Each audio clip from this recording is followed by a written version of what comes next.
Om Shri Ganeshaya Namaha. Om Shri Saraswatyai Namaha. Om Shri Gurubhyo Namaha. Samasta Janakalyane Niratam Karunamayam Namami Chinmayam Devam Sadgurum Brahma Vidvaram Sadgurum Brahma Vidvaram. So we'll get started. We'll chant our Mangalacharan in Balkan, followed by our Sumiran. So if you have the Ramayana, it's at the very beginning. Next time you can bring your Ramayana and come. Okay. Varnanamarthasanghana rasanam chandasamapi mangalanam jagartaro vande varni vinayako bhavani shankaro vande shraddha vishvasarupino yabhyam vinana pashyanti siddha स्वान्तस्थमीश्वरं वन्दे बोधमयं नित्यं गुरुं शङ्कररूपिणं यमाश्रितो हि वक्रोऽपि चन्द्रसर्वत्र वन्द्यते सीतारामगुणग्राम पुण्यारण्यविहारिणो वन्दे विशुद्धविज्ञानो कवीश्वर उद्भवस्थितिसंहार कारिणीं क्लेशहारिणीं सर्वश्रेयस्करीं सीतां नतोऽहं रामवल्लभां यन्मायावशवर्ति विश्वमखिलं ब्रह्मादिदेवासुराः यत्सत्त्वादं ऋषैव भाति सकलं रज्जो यथा हेमः यत्पादप्लवमेकमेव हि भवां बोधे स्थितिर्षावतां वन्देऽहं तमशेषकारणपरं रामाख्यमीशं हरे नानापुराणनिगमागमसम्मतं यद् रामायणे निगदितं क्वचिदन्यतोऽपि स्वान्तसुखाय तुलसीरघुनाथगाथा भाषानिबन्धमतिमञ्जुलमातनोति भाषानिबन्धमतिमञ्जुलमातनोति हरि ओम्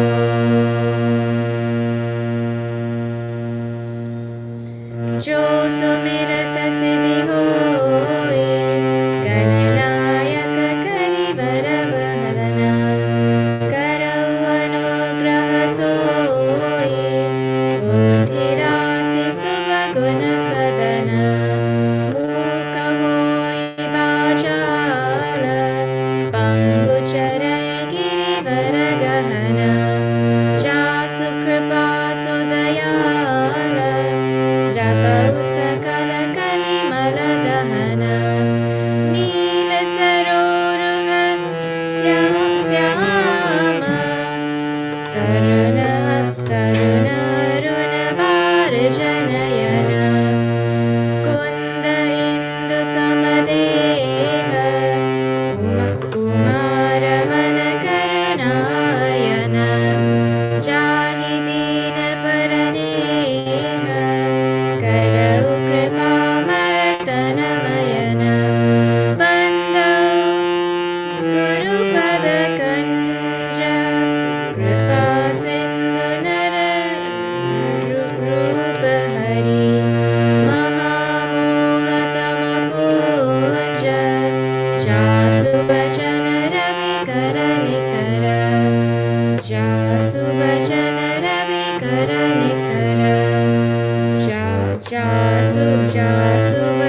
welcome everybody. If you can't see me, please you can move one way or another, right? We are seeing the wonderful Aranya Kanda in Ramayana, and we have just finished the section where Jatayuji was given mukti by Bhagavan Sri Rama after he held his life to tell Bhagavan Ram that Sitaji had been kidnapped by Ravana and was taken in the southern direction. And we also saw in that section where Bhagavan Sri Rama himself with his own hands did the Antyeshti Samskara for Jatayuji. Now normally we don't do Antyeshti Samskara for animals. That is reserved for human beings. But Jatayuji exhibited such characteristic that it was greater than even what some human beings do. He gave his life up in service of another. He selflessly fought with Ravana, knowing that he wouldn't win, and he considered Sitaji like his daughter. He didn't see her as some foreign being, right?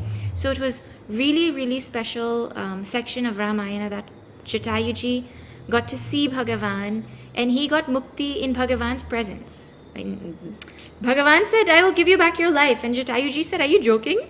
People live their whole life hoping to remember you only at the time of death, and here you are in front of me. What is the purpose of keeping this life? Right? So he very sweetly said, no thanks, Bhagavan. I'm good. I've achieved everything that there is to be achieved in life. So like that, that section ended. Then, what else? Something else special happened there. Oh yes, Jatayuji taught us how to reconsider our definition of success. Because we usually think of success as someone won and someone lost, and that was the end of it. But really speaking, success is not defined by the immediate, whether you won or lost the battle. It looks like Jatayuji lost. But really, who was the truly successful one? He remembered Bhagavan, he got mukti, and Ravana got nothing. Sorrow, sorrow, sorrow, sorrow, only Ravana got. So it's a very subjective, it's a very superficial way of looking at it to say Jatayuji lost. He didn't. So he gave us a new perspective also to think about our successes and failures in life. That being said, now Bhagavan Sri Rama continues. So we'll chant. We had seen just a few lines after Jatayuji's section. Bhagavan Shiva had given a comment. He talked about how compassionate Bhagavan Ram is, and he talked about how, well, we'll chant it and then we'll see what he said to Parvati ji. This is after number 32. Just skip one chopai, the second chopai. So you'll have to find, I'm not sure what page it is. You have to go to Aranya Kanda and you have to flip to number 32. You can help me find it? Okay, sure. Okay. Everyone online, and maybe someone can just send the page number so that those who have the book can also find it. Everyone should be able to chant along. And if you're online, please do turn your videos on.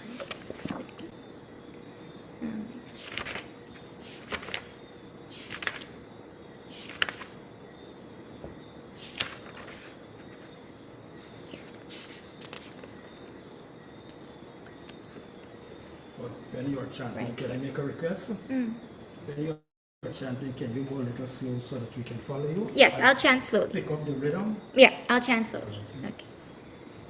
Everyone got it?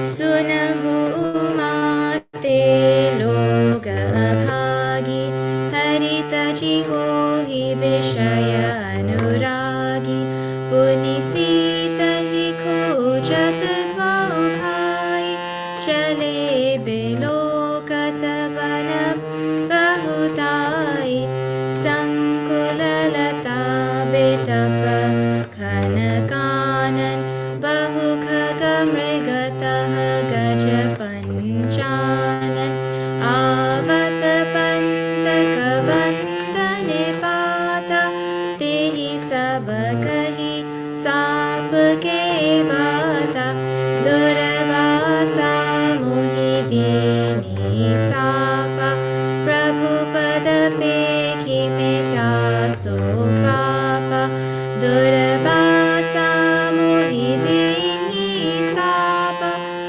Prabhupad पेखि मिटा सब पापा सुनु गंधर्व कहूँ मैं तो ही मोहि न सुहाई मोहि न सुहाई ब्रह्म कुलद्रोही मन क्रम बचन कपट तजी जो कर भूसुर सेव मोहि समेत विरंजिस मोहि समेत विरंजिस बसता के सब देव सियावर रामचंद्र की जय पवन सुत हनुमान की जय उमापति महादेव की जय बोलो भाई सब संतन की जय.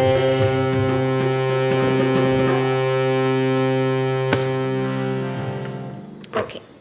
After Bhagavan Sri Rama gives mukti to Jatayuji, the next major prasanga is that of Shabari. So that is the main thing we will see today. But because we're seeing line by line, there's something that happens before he meets Shabariji. So we'll see that now. Bhagavan Shiva gives commentary and he says, Sunahu Uma te log abhagi hari taji hohi bishaya anuragi. O Uma, O Parvati, means Bhagavan Shiva is the narrator of this section. He says, those people are most unfortunate who give up Hari and they follow sense pleasures. They get attached to and they follow sense pleasures. And that is exactly what happened to Sitaji. She saw the golden deer and she wanted it, and then that is where this whole thing happened. Right? So that was Bhagavan Shiva's commentary to end that section. Now, Puni Sita hi khojat dvo bhai. Now, both brothers went and continued looking for Sitaji. Chale bilokata bana bahutai. And they looked again in the forest. Where else will they look? They'll keep walking and looking in the forest. That's where she got lost, right? Sankula lata bitapa ghana kanan. They saw the forest was full of vines and trees. Thick, thick, thick forest it was. Bahu khagam riga taha gaja panchanana. And there were many birds and deer and elephants and lions. Means they were looking and all that they could see around was animals. They couldn't see Sitaji. So they're specifically pointing out all the different animals that they saw, but no Sitaji. Avata pantha kabandha nipata. Then now, when they were walking along the path in the forest, they met Kabandha. Kabandha was a Rakshasa. And he was the kind of Rakshasa that they would depict in like monster movies. he had one eye on his belly, and his face and his head had gone into his chest. Right? So he was a very scary looking monster, a very scary looking Rakshasa with long, long, long arms. He had one eye on his chest and his whole head and mouth in his body. So what he did is, with his long arms, he caught hold of Bhagavan Ram and Lakshmana. And Bhagavan Ram cut his hands off. And once he cut his hands off, then this Kabandha revealed who he was. He actually wasn't a Rakshasa. He was a Gandharva before. And he said, Tehi saba kahi sapa ke bata. And he told Bhagavan Ram all about his shrap that he got. He got some curse. What was it? Durvasa mohidini sapa. Durvasa Muni gave me a shrap. If you all don't know who Durvasa Muni is, he is a Muni who gets angry very quickly. And he is also a Muni who is very powerful. So he was given a shrap because what happened one day, Gandharvas are celestial beings who play beautiful music. And that's one of the things that they do. So he was playing wonderful, beautiful music one day in Gandharva Loka, and this Durvasa Muni was there. And Durvasa Muni was not acknowledging the beauty of his music. You know how some people, when they play, they want everyone to say, "Va, va, va, so nice, oh, awesome, sing again, and how wonderful you are." And Durvasa Muni wasn't reacting. He was singing and singing and singing, and Durvasa Muni had no reaction to what he was singing. So he got upset, and he became arrogant, and he thought, oh, it must be because Durvasa Muni doesn't know music. Or he must have made a comment about how Durvasa Muni is illiterate in music or something, he would have said. And Durvasa Muni was insulted, and he got mad. If you think Lakshmana is firebrand, you have to meet Durvasa Muni, because Lakshmana is still under Bhagavan Ram's control, but Durvasa Muni is under nobody's control. So he gave him a strap to become this Kabandha. And the only saving grace was when Bhagavan Ram and Lakshmanji come to the forest, and they cut off his hands, then he will regain his original form. So he said, and when he sees Bhagavan's feet, so he said, Prabhu pada pekhi mita so papa. Now that I have seen the feet of Bhagavan, I've seen your feet, now my papa has been removed. So this is the story that he told Bhagavan Ram for why he was there. Now, Bhagavan Ram speaks to this Kabandha and he tells him, Sunu Gandharva, kahau me tohi. Listen, Gandharva, I have something to tell you. What? Mohi nasohai brahma kula drohi. I cannot tolerate any enmity with Brahmanas. Nobody should offend a Brahmana. This is a serious statement he made, right? Then in the Doha he says, Manakrama bachana kapatataji, in body, speech and mind, giving up all deceit. Jo kara bhu sura seva, whoever serves or whoever does seva for the Brahmanas, mohi sameta biranchi siva, basatake sabadeva. Along with me and Lord Shiva, all the devas, they have all of us under their control. Means they win over the person who shows respect for a Brahmana. That person has under their control Lord Vishnu, Brahmaji, Lord Shiva, all the devatas. Means the respect for Brahmanas is so revered that it brings so much power to them. But now a lot of questions will come on that. But let's see, Bhagavan Sri Rama finishes saying a few things. We'll see what he says, then we'll think about it in toto. So let us chant the next section.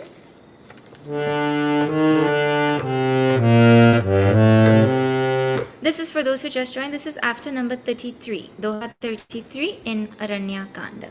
Okay.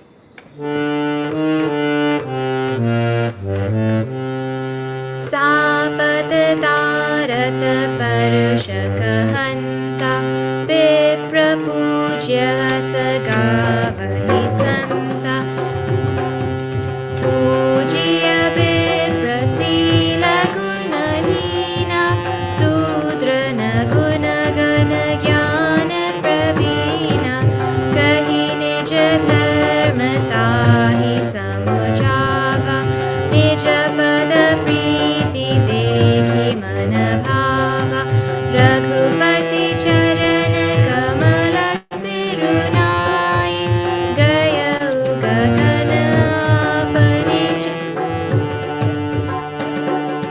gaya ugaga gaya uga 1 second gaya uga gagana apani gati pai tehi dehi gati rama udara sabari ke ashrama pagudhara sabari dekhi rama grihai muni ke vachan samuchi jiya bhai saras jalochana bahu visal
so Bhagavan Sri Rama tells this Gandharva, who he has just released from being a Rakshasa, he says, Sapata tarata parushakahanta biprapujya asagavahi santa.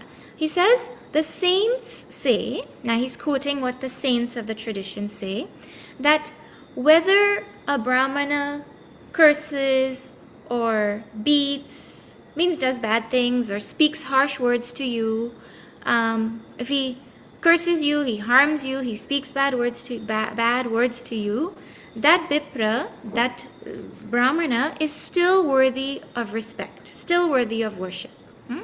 Now, Guruji Swami Tejamananda said very nicely, if Bhagavan had stopped there, okay, fine, everybody is worthy of respect, fine, no problem. But then he says something more. What does he say? He says, Pujya Bipra Sila Gunahina. A Brahmana is worthy of respect even without great character and virtues. Okay, that's also fine. You're echoing the sentiment of the previous. But the next line is very confusing. He says, Sudra na guna gana jnana prabina. He says, if you have, but a Shudra is not, even if they have all virtues and knowledge and they're experts specialized. Now this doesn't match the experience of Bhagavan Rama's interactions or Vasishta Rishi's interactions in Ramayana with Nishadraj, with Kevat. Just now we saw Jatayuji. We're going to see Shabari just now, right? So a very strange thing he's saying here, sandwiched between Jatayuji and Shabari Ma, about how to treat Brahmanas. Different than what we've ever been taught. So it has to be understood in the right context. The context is, we have different siddhantas. Like we have karma siddhanta, bhakti siddhanta, jnana siddhanta. So on the path of action, on the path of knowledge, on the path of devotion, there are different siddhantas or principles that are followed. So in Jnana Siddhanta, the principle is Hari Vyapaka Sarvatra Samana. Bhagavan is equally pervasive everywhere for everybody. In Bhakti, Premate Pragata Hoi Maijana. He becomes manifest by love. And he just now he'll tell Shabari, Manahu Eka Bhagati Karanata. I believe in only one relationship. And that is the relationship of love. I don't care what caste, creed, age, place, doesn't matter who you are, where you're from. My relationship with you is of love. He's going to tell that just now to Shabari. But in Karma Siddhanta, there's a principle that based on the karma that they do, they have certain fitness, certain adhikaritva. The best way to understand this is with an example. The position of a president in a country is reverential. True or false? True? The position of the president in the country is reverential, irrespective of who is sitting there. Whether the person is there that you'd like or you don't like, whether they're corrupt, they're not corrupt, whether they're good for the country or they're not good for the country, the seat is the thing that is reverential. So whoever is sitting on the seat, you have to give respect because they are on that seat. That is the way our society operates or not? That is authority or fitness based on karma.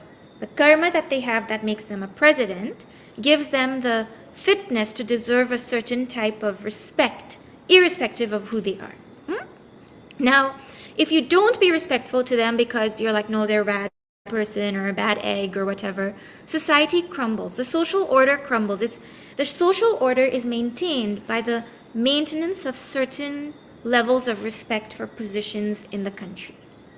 That's how our society operates. It's not foreign news, right? Now, even if you're from the other party and you don't like the party that is on there, you can't say, no, but I am not going to give respect. Now, you have a Brahmana who is doing karma. They're part of a social order. So the principle is that the position that they hold is reverential. Irrespective of who is there, the position is reverential. So now, if the president is there on one side and you don't like the president and they're corrupt and they're whatever, of some whatever random country, right? And then right there's a noble cleaner, someone who comes and is honest and noble and very nicely cleans the place that, and a function is going to be held. Can you say, I'm not going to salute the president on the day you're supposed to salute the president, and I'm going to give respect to the cleaner instead? You can't say that. The world doesn't work like that. In fact, even if Swami Shivananda himself comes there, you can't give the respect that is due to the president to Swami Shivananda at that time. In his field, at a certain time, a certain level of respect has to be given to him, right? It is the same thing that is here. When a person has authority for karma in a certain field, you follow the protocols of that field. So here a Brahmana who's following karma of a Brahmana, they ought to be revered or worshipped. Actually, if you stop the initial, oh my God, I can't believe Bhagavan said that, right? And you just let that wash over you for a moment and you think about the implications, it actually frees us from thinking about whether the Brahmana in front of us deserves worship or not. It frees us from judging their intentions. It frees us from should I actually offer my reverence? There's nothing to think. If they're a bad egg, then there are issues with Bhagavan. It's not with me. And the other thing is, they're worthy of respect does not mean that they're going to have happiness, they're going to get mukti, bhakti, nothing. Their karma account is with Bhagavan, and that is separate. Bhakti has nothing to do with due protocol. Jnana has nothing to do with due protocol. But the point of all of this, he was trying to say, it doesn't matter what you thought, you should not have disrespected Durvasa Muni. He may curse and he may get angry and he may do whatever, but it is not your place to insult him because he is a Muni.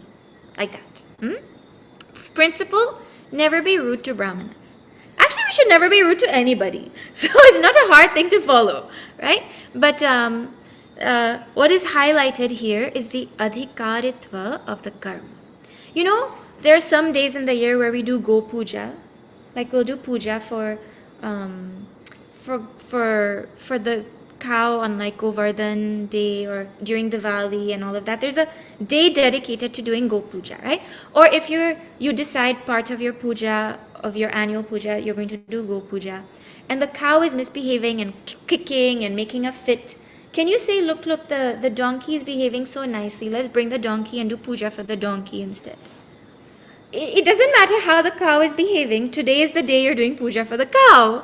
So you have to follow the protocol of doing puja for the cow, irrespective of how the cow is behaving. In the same way, over here, in the field of Sanatana Dharma, the Brahmana is always revered. The Karma Brahmana is always revered. Because in some way, they are protecting the knowledge of the Vedas. Right? It also shows that knowledge of Karma Kanda, the rituals, does not guarantee that you will be a good person. It does not guarantee that you will be a nice person. It does not guarantee anything, that you'll be filled with virtues and values, because Bhagavan is saying there are people like that who don't have it. Right? So my sadhana is, irrespective of the person, I revere what they stand on. What they're supposed to stand on, at least. So it brings humility to me, and it frees me from making a judgment call of whether somebody deserves my respect or not. Right? Now, if somebody calls themselves a Brahmana and they come and they quote this verse, well, you can be sure that their life is going to be miserable. Hey, you better give me respect, because didn't you hear what Bhagavan said about Brahmanas? They're on Team Ravana. It takes great ego to say that kind of thing. Right? So you don't worry, Bhagavan will deal with them. You just have to think from your point of view. I should not have disrespect for anybody, irrespective, and the respect that they're getting is the respect for the seat that they're sitting on. That is the way karma works. Okay. You have to make sure you don't fall in the position where you undeservedly get some kind of respect based on the seat you're on also, whatever that seat is. So many things we can think of from this little section that Bhagavan adds here in Ramayana. Then he says, Kahi nija dharma tahi samujhava. Telling this dharma, means of Gandharva, nija pada, he explained that to him, and then nija pada priti Priti dekhi mana bhava. Then seeing the love that this Kabandha had for his feet, that the love that this Gandharva had for Bhagavan Ram, seeing his love, he became happy in his heart. Then Raghupati Charana Kamala Sirunai, he did pranams to the lotus feet of Bhagavan Sri Rama, and Gaya Gagana Apani Gati Pai, and he went through the sky, getting Apani Gati means he got his own state back, or he got Bhagavan Rama's state. Either, you can take it however you want. He got his state or Bhagavan's state. Then Tahi Dei Gati Rama Udara, having given him this state of his, whichever Gandharva state or his state, now our considerate Bhagavan Ram, Shabari ke ashrama pagudhara, his feet started to move in the direction of Shabari Ma's ashram. And the sentiment is not that he walked there, but like his feet were pulled there. You know how our car is pulled to the drive-through sometimes? or our hand is pulled to a certain snack, like helplessly. You can't help it, it just pulled there, right? Like your nose is pulled to something nice, and he was pulled to Shabari Ma's ashram. So let's see now, who is this Shabari Ma? Shabari Ma is one of the most memorable characters of Ramayana. And you can hear Shabari Katha endlessly, and you will never feel like you've heard it enough. You know, they say that over time, as you do satsang, it gets easier. But actually in Ramayana, there are certain prasangas that get harder to think about and talk about each time. Because you just fall more in love with them, and you feel the power of them so much more, and it actually becomes harder to talk about each time. But anyways, you feel like you can't hear this katha enough. You know, there are some kids who watch their favorite movie over and over and over again, like 100 times, and they never get fed up of it. One day they'll get fed up of it. But Shabari Ma's katha, nobody will ever get fed up. Her story teaches us about Shraddha. More than Shraddha, not so much about even Shraddha and Bhagavan, but Shraddha and Guru. Shraddha and Guru and the power of sincere devotion. If you're looking for inspiration in Shraddha, in patience, in Bhakti, Shabari Ma is the ideal that we can look to. Now, what is her backstory? Because no backstory is given, just he goes to Shabari's ashram and she sees him. Like, that's how it's going to proceed, right? Who is she? Shabar is a kind of tribe. It's like she was a tribal woman. Shabari is not the name of a person. It literally means tribal woman. She is so revered and nobody even knows her name. See how amazing? Kevat means boatman. We don't know his name, but he's so remembered. Shabari means tribal woman. We don't know her name, but no one will forget her, right? Now she was a tribal woman, and around her there's so many different stories. I'll just tell you one of them. It is said one of the stories goes like this. She was married off at a very young age. And en route to her new home with her new husband, that is when he saw her for the first time. You know, in the olden days, they would just get married and then they would know who they're marrying and all of that. So he saw her after they got married. And he didn't like how she looked. He thought she was not good looking, she was not beautiful or whatever. So he abandoned her right there. Right there, on the way home, having just got married, he abandoned her and he left her. By Bhagavan's grace, she ended up near Matanga Rishi's ashram, a great Rishi in our tradition. And somehow she was drawn to this Rishi. She's just drawn to him. And she would watch him from outside the ashram every day. She wouldn't go inside, but she would watch him every day with great reverence, with great love, with great devotion.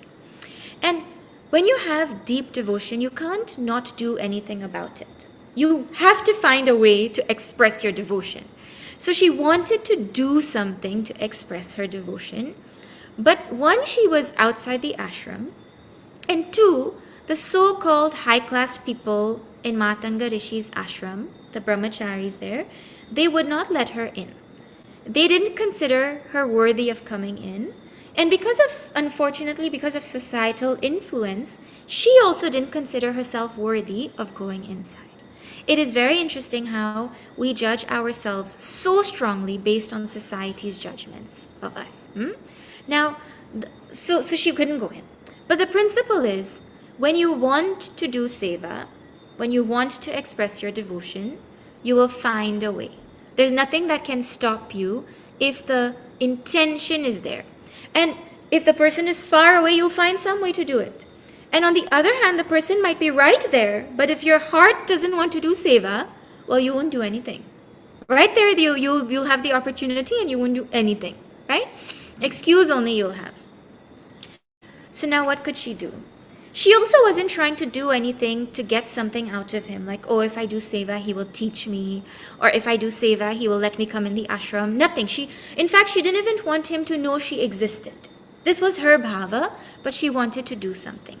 So what she did is she started to sweep the path that he used to walk on to go from the ashram to the river to take a bath. Every morning, early in the morning, before everybody woke up, in the dark, she would wake up and she would sweep. She did not want him to know. Now the brahmacharis were happy because someone is doing the seva. I don't care who. I don't need to get up and do it. They didn't ask any questions, right? But they might have been thinking, Matanga Rishi will think it was us. We're such good disciples or whatever, right? But the Guru knows everything. He literally knows everything. And the more quiet our seva, really the more powerful it is. So then what happened was the brahmacharis started to be mean to her. They didn't want her entering the ashram. They didn't want her around. They had all kinds of, I don't know, people are weird and mean in this world, right? But Matanga Rishi did not like the attitude that they had towards this Shabari who was doing nothing to them. So he wanted to teach them a lesson one day. What was this lesson? The Pampa Sarovar was the lake they used to go to. There's a lake called Pampa Sarovar, right? One day, the brahmacharis went with Matanga Rishi and they found it full of worms. Full of worms, that lake. And Matanga Rishi said, whoever is a truly pure being, Pavitra Atma, if that person enters this lake, then all the worms will disappear and the water will become clear again. So now you can imagine the brahmacharis, oh yes, you know how pure I am? They all tried one by one. They went into the lake, and obviously the worms didn't go away. I mean, maybe more would have come. I don't know, right? But nothing happened.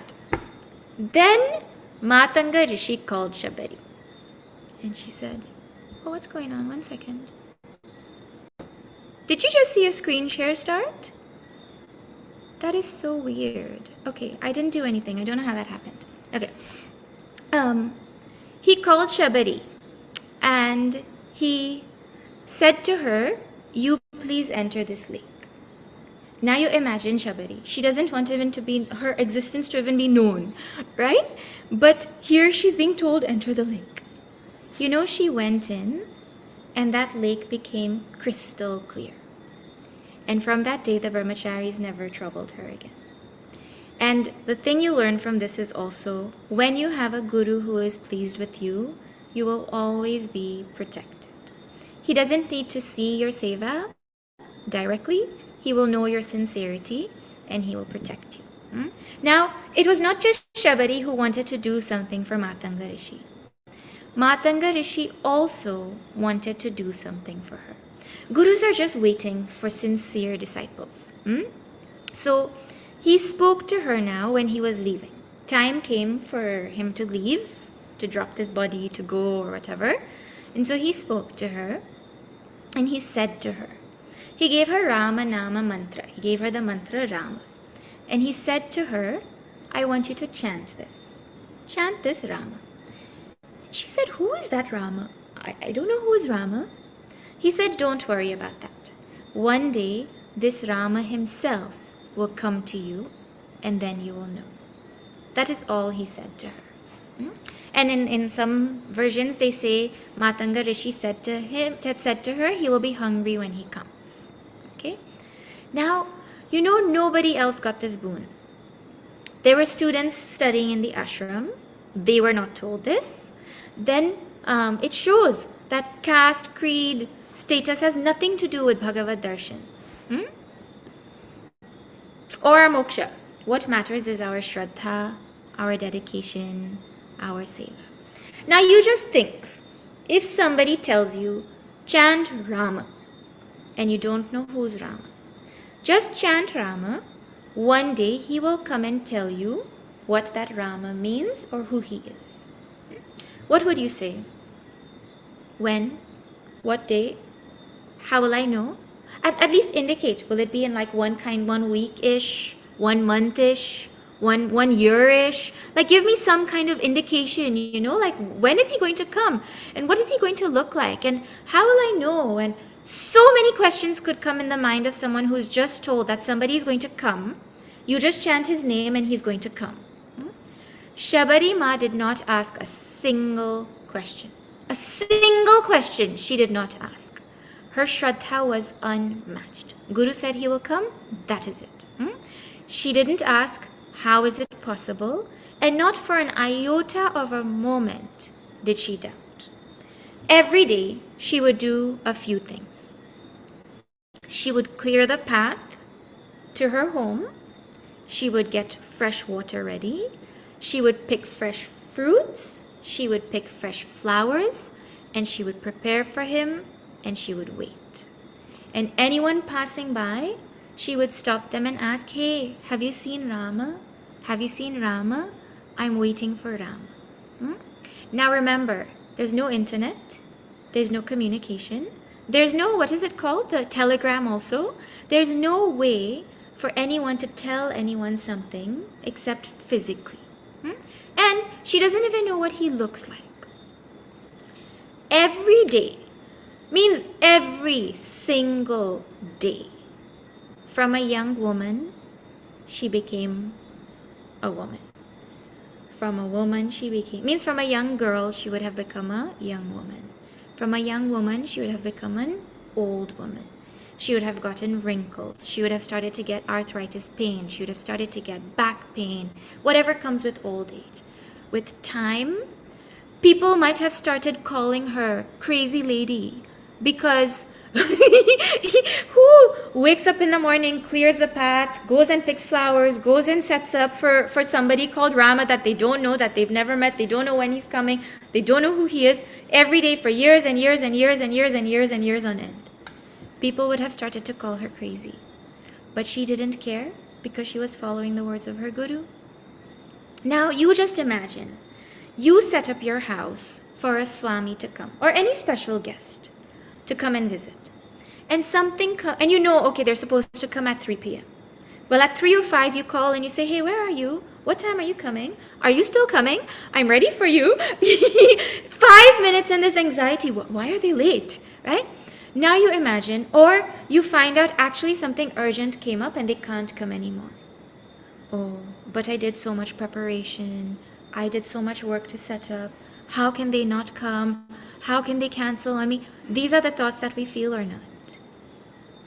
One day we set up and somebody doesn't show up and we feel like, oh, my work went to waste.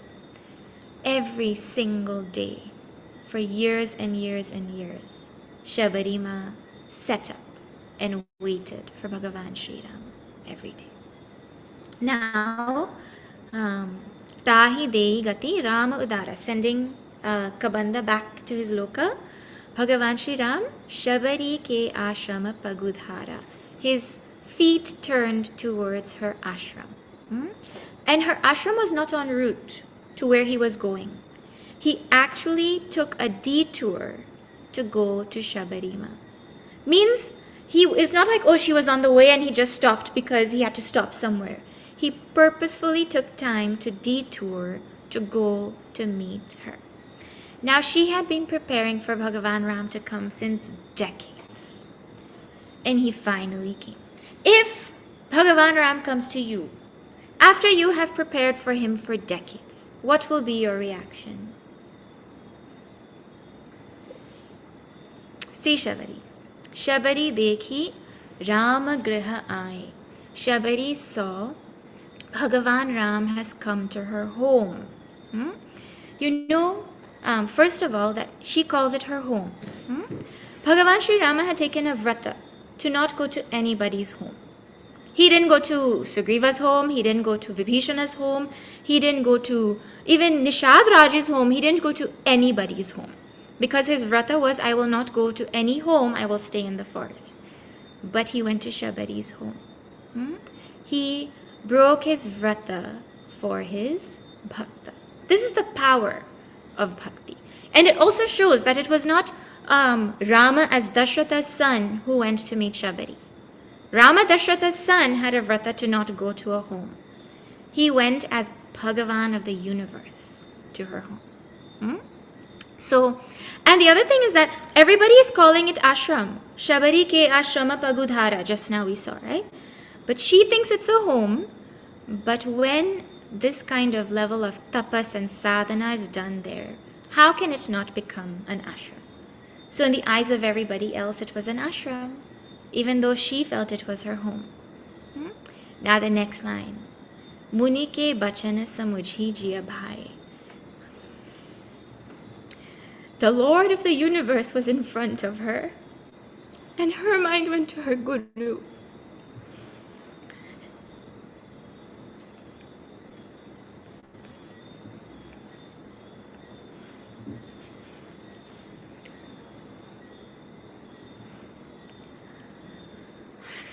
You know,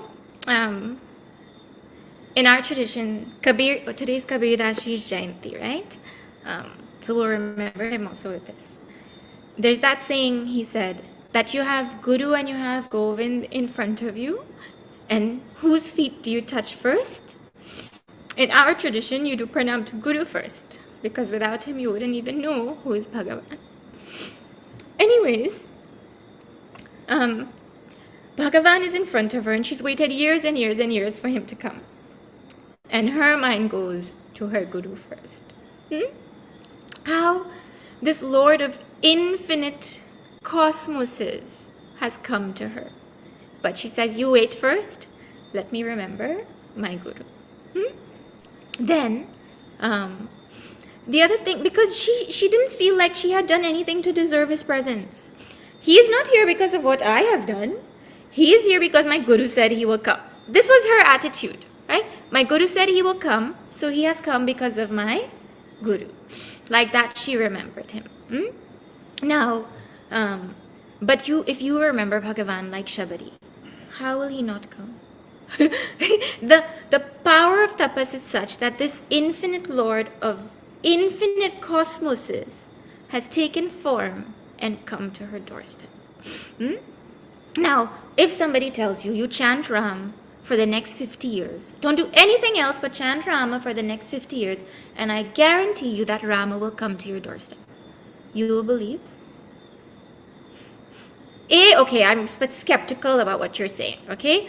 Then B, when he comes, you'll say, look, it's because of all the chanting that I did that he has come. But she says, it is because of my... You correct her wrong, is it not? If you chant for 50 years, you will think that that was my power of sadhana that brought him. Shabari Ma's attitude is shown in the fact that she says, no, it is because of my Guru. So now, what does she see? Sarasija Lochana. She sees his beautiful lotus eyes. You know, the world is the same for everybody. Everybody sees the same world, but everybody sees it differently. The day that you need to go to buy a new TV, well, everywhere you go, you'll be looking only at TVs. You won't look at anything else. Or the day that you need to go and buy slippers, you'll be looking at everybody's slippers only as you're going. Or somebody's going to purchase a car. On the road, all they're thinking, oh, that car looks nice. Oh, that car looks nice. Oh, I wonder how much that car costs. Because we see the world based on what is in our mind. So what Shabari Ma saw first in Bhagavan was the same thing. There's that जिन्ह के रही bhavana jaisi, Prabhu murata tina deki jaisi. As is the bhava in our heart, according to that we see Bhagavan. So what Shabari saw was his sarasijalochan, his lotus eyes. The eyes are a symbol of compassion. She did not get compassion from anyone in the world except her guru. And so when she saw Bhagavan, the first thing that she saw was compassion. Then, Bahu Bisala. Then she saw his long arms. The arms represent protection. First compassion, then protection. You all please keep in mind as we go through this Ramayana, which character sees what about Bhagavan Ram first. You just make a mental note as we go along and see, or you scroll back also after class. What did Jatayuji see first? Now you're seeing Shabarima. Then when we see Hanumanji meets him, what did Hanumanji see first? Like that, you keep observing and going, right? What each character, person sees. Jata Mukuta. On his head, he had a crown of Jata. The word Mukuta coming means she knows that his royalty shone through his ascetic garb also. Ura Banamala, and he had a long flower mala on his shoulders. Syama Gaura Sundara Do Bhai. The two brothers were beautiful, dark and fair. Rama and Lakshmana, that's how they're described. Sabari Pari Charana Lapatai. Shabarima fell at Bhagavan Sri Rama's feet and she held on to them. She didn't do pranam, she fell at his feet and she held on to them. Like, you know how you hold on to, like a little child who has just seen their mother come home and they've been bawling for like hours? They fall and they grab, like that kind of thing, right? Now you just imagine this old lady with all her pain and all her whole life has passed remembering and waiting for Rama.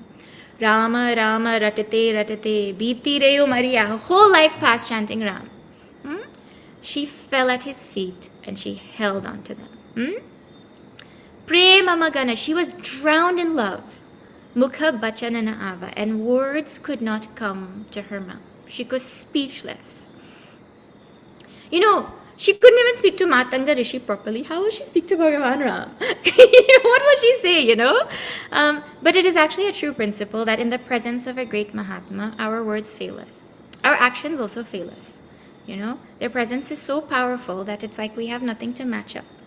And really, emotions are beyond words. So what could she say that could express how she was feeling? Bachanana Ava, she had no words. Puni Puni Pada Saroja Siranava. Again and again, she bowed her head to his lotus feet.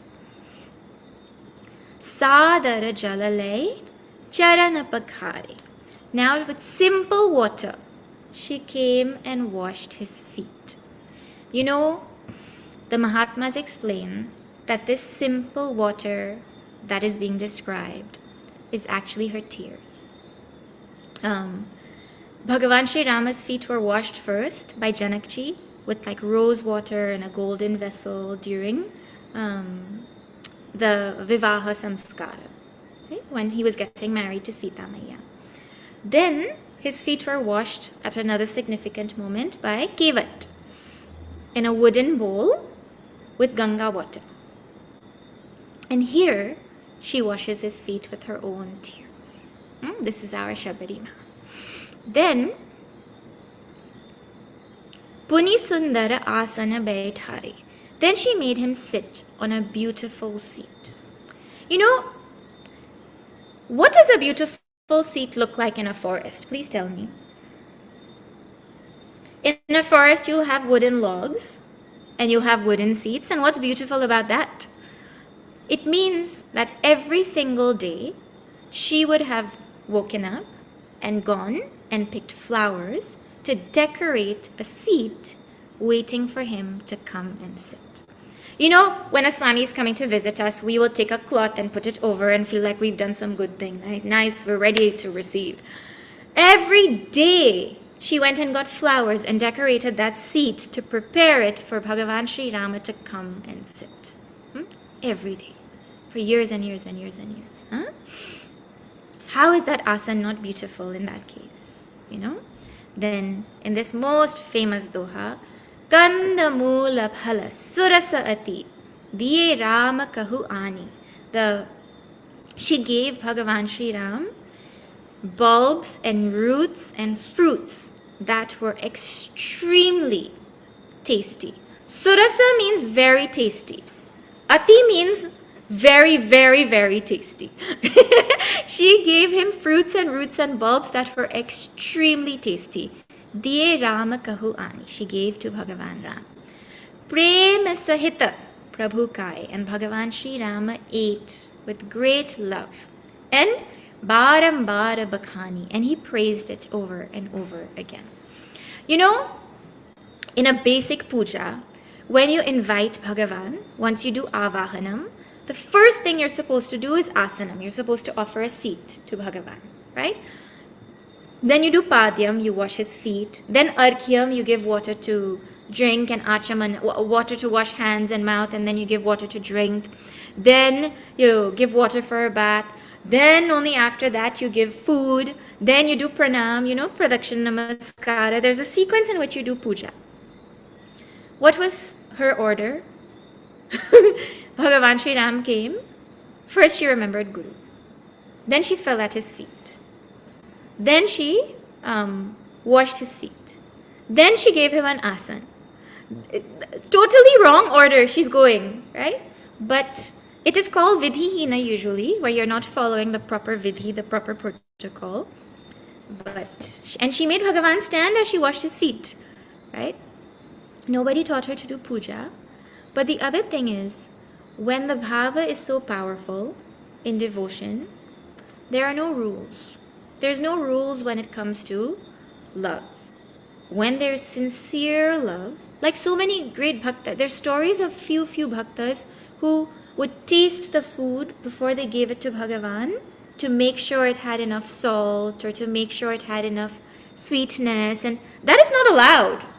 Normally you don't juta food before you give to Bhagavan, but the sincerity and the love with which it is offered, we don't have that kind of love and sincerity, so the equation doesn't hold for us. But when they have that kind of love and sincerity, there are no rules. In Bhakti Marg, where there is love supersedes all rules. The other thing is, maybe she did plan, okay, when Bhagavan comes, I'll make him sit and then I'll do this. But when Bhagavan comes, you forget everything. One day, when we were in Toronto, Puja Guruji Swami Tejamayananda had come to where we were staying. We were staying 5 minutes from the ashram. And we had everything planned out. When he comes, we'll do this, we'll make him sit here, we'll see this. And everything got mixed up. Because in his presence, everything just goes different. You forget everything. So she maybe just forgot everything, right? But Bhagavan Sri Ram ate that fruit with great love. Actually, here there's no mention of that jhute phal. That famous thing is there that she ate the berries and made sure they were sweet and then she gave it to him. It's not written here, right? And some people don't like that. What do you mean she'll eat it and give it to him? But her bhava was all beyond that, right? So the Mahatmas explained, no, it is also here if you want to see it. How did she know that the fruits were surasa ati? How did she know that they were very, very tasty? Can you guarantee that every mango is very tasty? You have to taste it first.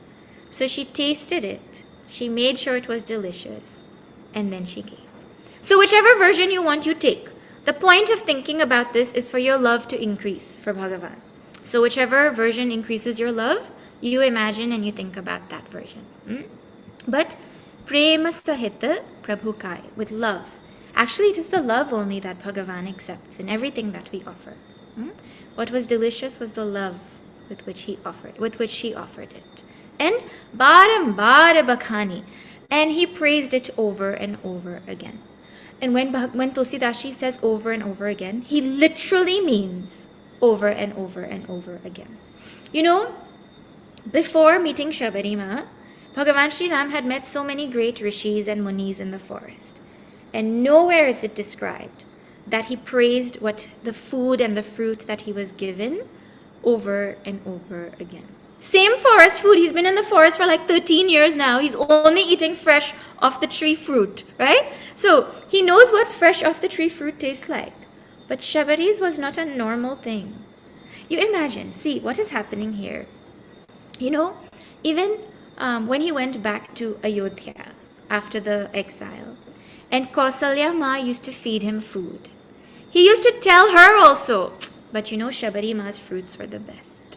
His mother also, all the food with love that she used to give, and he used to say, Shabari Ma's food was the best. Now you imagine, Kausalya Ma waited 14 years to feed Bhagavan Ram. Right? 14 years he was away. But she knew when he would come back. And once he was back, he was back. Shabari Ma waited her whole life. She never knew when he would come. And she had one opportunity to feed him. You just imagine how much love would have been poured into that food.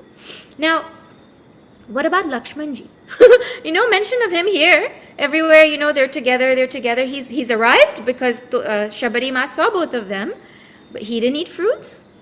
Well, some say, he didn't eat anything or drink anything or sleep for 14 years, so he didn't have any. Version 1. You choose whichever version you like, right? There's versions. Version 2. Bhagavan Sri Rama gave him, so even though he was making a face and he didn't like it, he had to eat it because it was prasad. Version 3 is Shabari Ma offered to him. And he took, but he did not want to eat it because it was juta in his mind. And he threw it so far away. When you don't want fruit, you just throw it in the forest. He threw it so far away. And what happened is that fruit, where it landed, it is what ended up becoming the Sanjeevani Bhuti that saved his life 1 year later. Really cool thing to think about. Lakshmanji is a jiva. He's playing the role of jiva in this Ramayana sometimes, right? That is how we jivas are. We don't know what is good for us. When Bhagavan himself is having it in front of him, he thinks, no, I'm not going to eat this. And that is the thing that ends up actually saving him. That is the power that Shabari Ma had. That was the point in that, right? So you take whatever you want, you take it however you want, but this is the most beautiful way that Shabari Ma fed Bhagavan. Now, she's going to do pranams, and she's going to say, Bhagavan, the protocol is I'm supposed to do stuti, but I don't know how to do stuti. I'm just a nobody. I don't know anything. And Bhagavan says, well, if you can't do stuti, it is my turn to do stuti. And he actually does stuti of our Shabari Ma in the form of the Navada Bhakti that he is going to give in this next section.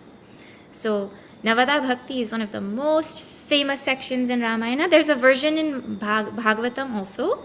This version is slightly different. 9 forms of devotion that Bhagavan Sri Rama gives to Shabari Ma.